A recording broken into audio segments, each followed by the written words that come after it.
सुप्रभात बच्चों। मैं आज मुखलाल संस्कृत उपशास्त्री महाविद्यालय बंधु छपरा भोजपुर से ऑनलाइन क्लास के माध्यम से आप सबों को हिंदी व्याकरण में विराम चिन्हों का प्रयोग और उसके नियम के बारे में बताने जा रहा हूँ। तो सबसे पहले विराम चिन्ह के बारे में हम लोग जानें कि विराम चिन्ह क्या है। तो विराम चिन्ह को हम लोग अंग्रेजी में पंक्चुएशन मार्क्स भी कहते हैं। ऐसे विराम का अर्थ ही है रुकना या ठहरना। इसका शाब्दिक अर्थ होता है विराम का ठहराव। मनुष्य जो अपनी बात बोलता है वह बात को स्पष्ट करने के लिए बीच बीच में रुकता है। यह अलग बात है कि तुलनात्मक दृष्टि से हम कहीं अधिक रुकते हैं और कहीं कम। किसी शब्द के उच्चारण में हम अधिक बल देते हैं तो किसी के उच्चारण में कम। इतना ही नहीं, कभी कभी एक ही वाक्य का उच्चारण हम अलग अलग अनुतान के साथ भी करते हैं। जैसे सोनिया मुंबई जाएगी, एक सामान्य कथन है। इसमें पूर्ण विराम लगा सोनिया मुंबई जाएगी, इसमें पूर्ण विराम लगेगा तो ये सामान्य कथन हुआ। और उसमें सोनिया मुंबई जाएगी विस्मयवाचक चिन्ह जब लगाएंगे तो होगा कि सोनिया मुंबई जाएगी, तो यह आश्चर्य भाव के साथ हुआ। और सोनिया मुंबई जाएगी प्रश्न के रूप में अगर पूछते हैं तो इसमें प्रश्नवाचक चिन्ह लगा के तो ये हो जाएगा अलग वाक्य, अलग भाव होगा। तो इस प्रकार मौखिक भाषा की ऐसी अनेक युक्तियाँ, जैसे कहीं रुकना, कहीं बल देना, कहीं भिन्न भिन्न अनुतान के साथ बोलना, को जब लिखित भाषा में हम लोगों को प्रयोग करना होता है तो उसके लिए कुछ हिंदी में कुछ चिन्ह निर्धारित किए गए हैं। यही चिन्ह विराम चिन्ह कहलाता है। या कहिए कि लिखित भाषा में प्रयुक्त किए जाने वाले लिखित चिन्हों या संकेतों को विराम चिन्ह कहा जाता है, या हम विराम चिन्ह कहते हैं। वैसे जीवन के दौड़ में भी मनुष्य को भी कहीं न कहीं रुकना या ठहरना पड़ता है। विराम की आवश्यकता हर व्यक्ति को होती है। जब हम काम करते करते थक जाते हैं तब मन आराम करना चाहता है, और यह आराम विराम का ही दूसरा नाम है। पहले विराम होता है फिर आराम। तो इस प्रकार स्पष्ट है कि साधारण जीवन में भी विराम की आवश्यकता है। तो भाषा में विराम चिन्हों का बहुत महत्व है।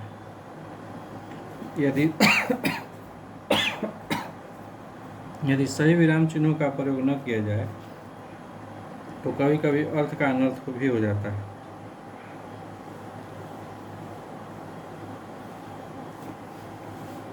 और लेखन कला जो है, लेखन कला, लिखना मनुष्य के जीवन की एक विशेष मानसिक अवस्था है। लिखते समय कोई भी लेखक जो है वो यूं ही नहीं दौड़ता है, बल्कि कहीं थोड़ी देर के रुकता है, ठहरता है और पूरा विराम लेता है, मतलब पूर्ण विराम लेता है। ऐसा इसलिए होता है कि हमारी मानसिक दशा की गति सदा एक जैसी नहीं होती है। यही कारण है कि लिखते समय लिखने वाला कार्य हम जो करते हैं तो उसमें भी विराम चिन्हों का प्रयोग करना पड़ता है। यदि इन चिन्हों का उपयोग न किया जाए तो भाव अथवा विचार की स्पष्टता में बाधा आएगी और वाक्य एक दूसरे से उलझ जाएंगे। तब उस लिखी हुई बात को पढ़ने वालों को व्यर्थ ही माथापच्ची करनी पड़ेगी। तो पढ़ने वाले के लिए भाव बोध को सरल और सुबोध बनाने के लिए ही विराम चिन्हों का प्रयोग होता है। मैंने कहने का मतलब सारांश इस बात का यह है कि वाक्य के सुंदर गठन और भावाभिव्यक्ति की स्पष्टता के लिए इन विराम चिन्हों की आवश्यकता और उपयोगिता मानी गई है। प्रत्येक विराम चिन्ह लिखने वाले की विशेष मनोदशा का एक एक पड़ाव है और उसके ठहराव का संकेत स्थान है। वैसे हिंदी में प्रयुक्त विराम चिन्ह जो है वो मुख्यतः 6 है। कौन कौन? पूर्ण विराम फुल स्टॉप, अल्प विराम जिसको कॉमा कहते हैं, योजक चिन्ह जिसको हाइफन कहते हैं, प्रश्नवाचक चिन्ह जिसको साइन ऑफ इंटरोगेशन कहते हैं, 5वां है विस्मयादि बोधक चिन्ह जिसे साइन ऑफ एक्सक्लामेशन कहते हैं, और 6ठा उद्धरण चिन्ह जिसको इन्वर्टेड कॉमा कहते हैं। ये 6 जो हैं हिंदी में प्रयुक्त विराम चिन्ह हैं, लेकिन ऐसे ये मुख्य हैं, लेकिन ऐसे विराम चिन्ह जो हैं 13 हैं हिंदी में, जिनका प्रयोग कहीं ना कहीं किया जाता है, लेकिन मुख्य रूप से 6 हैं। तो यहाँ हम लोग 13 विराम चिन्ह के बारे में जानेंगे। कौन कौन विराम चिन्ह हैं? तो विराम चिन्ह का नाम पहला जो है पूर्ण विराम, इसको अंग्रेजी में हम लोग कहेंगे फुल स्टॉप। इसका चिन्ह होगा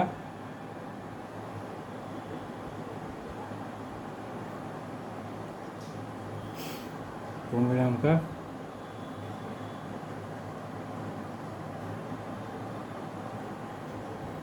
इसका चिन्ह यह होगा।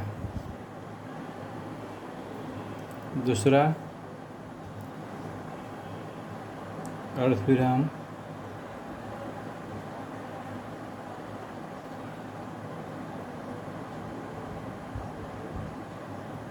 अर्धविराम इसको अंग्रेजी में हम लोग कहते हैं सेमीकोलन,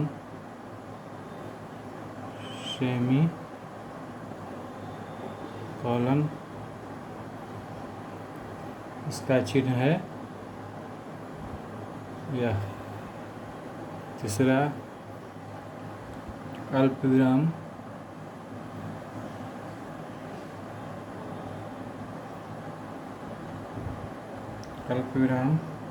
इसको अंग्रेजी में हम लोग कहते हैं कॉमा, इसका चिन्ह है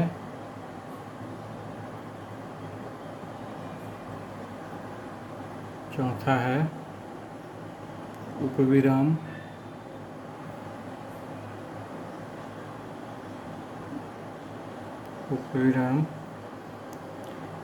जिसको हम लोग कहते हैं अंग्रेजी में कोलन, इसका चिन्ह है कोलन का।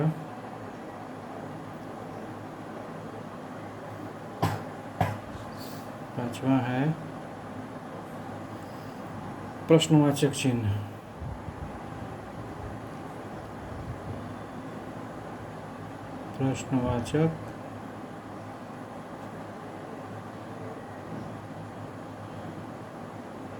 चिन्ह, इसको हम लोग अंग्रेजी में कहते हैं क्वेश्चन मार्क।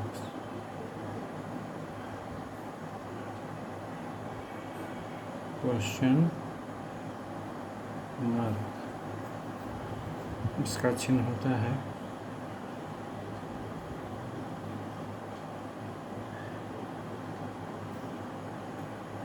छठा है विस्मयवाचक चिन्ह,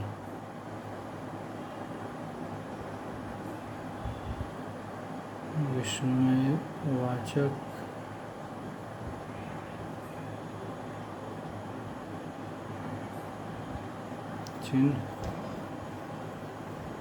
जिसको अंग्रेजी में हम लोग कहते हैं साइन ऑफ एक्सक्लामेशन,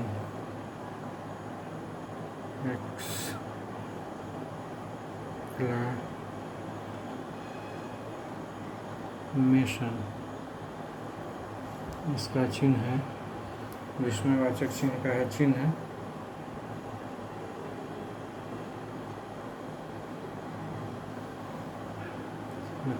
अगला होगा 7वां योजक या विभाजक।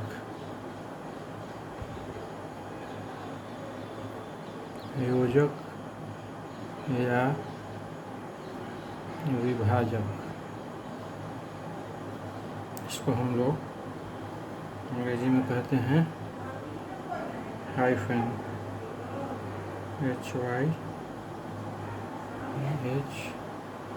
HYN hyphen.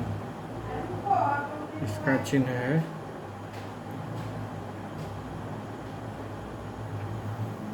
तो ये 7 चिन्ह हुआ, बाकी और है बता रहे हैं।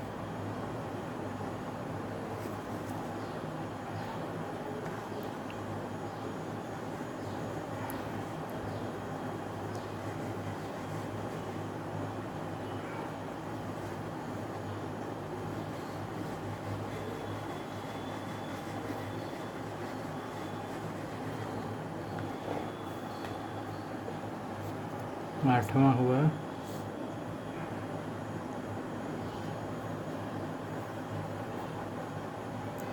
निर्देशक।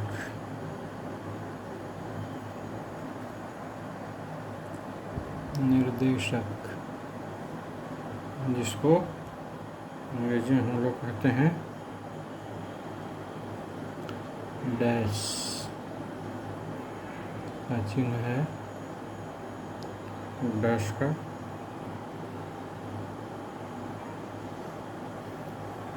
नौवां है अवतरण या उद्धरण चिन्ह। अवतरण या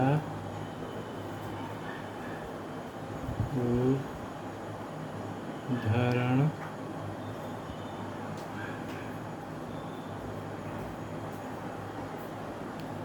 चिन्ह, इसका जो है अंग्रेजी में हम लोग कहते हैं इन्वर्टेड कॉमा।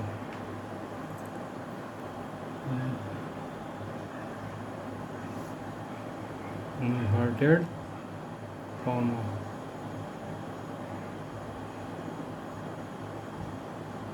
इसका चिन्ह है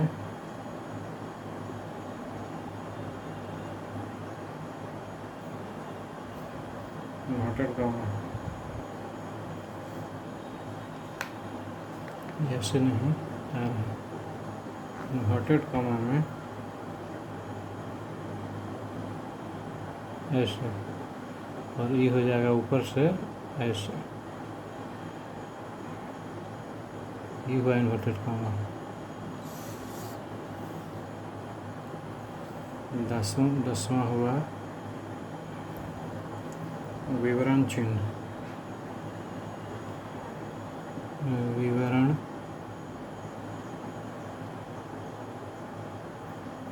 चिन्ह जिसको कि अंग्रेजी में हम लोग कहते हैं colon dash, colon dash.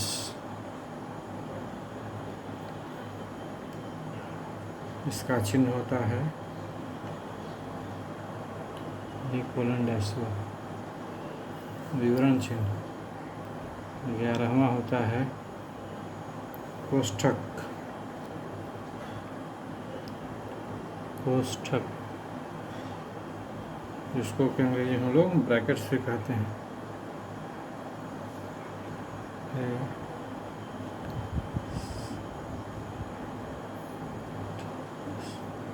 Brackets, तो ब्रैकेट्स का चिन्ह जो है इसमें एक ही हुआ और दूसरा ये हुआ और तीसरा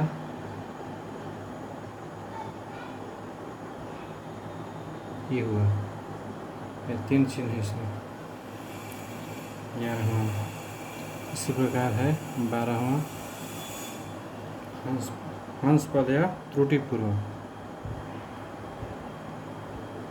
हंस पद या त्रुटिपूरक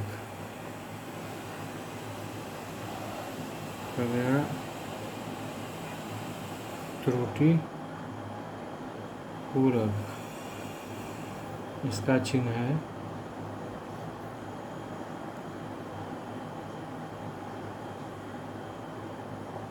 यही चिन्ह है और इसका ये भी चिन्ह है।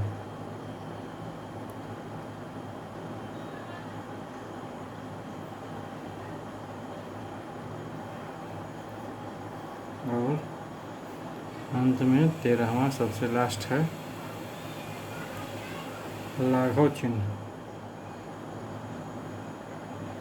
लाघव चिन्ह या इसको हम लोग हिंदी में संक्षेप सूचक भी कहते हैं।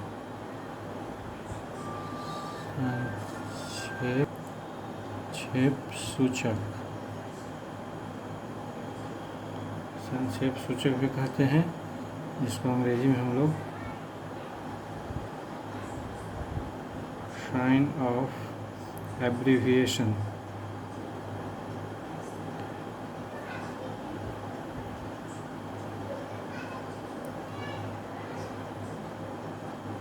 साइन ऑफ एब्रीविएशन भी कहते हैं। इसका चिन्ह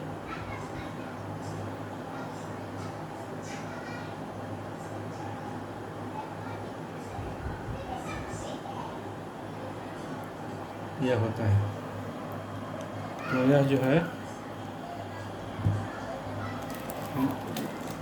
विराम चिन्ह का पूरा विराम चिन्ह है, कौन कौन होता है, उसका चिन्ह क्या क्या है, इसके बारे में हम लोगों ने आज जानकारी प्राप्त किया। अब आज के क्लास में इतना ही। शेष अगले क्लास में आप लोगों को पूर्ण विराम, अर्ध विराम आदि जितने भी हैं, अल्प विराम, 13 चिन्ह के बारे में आप लोगों को उदाहरण सहित बताया जाएगा। तब तक के लिए शुभ दिन।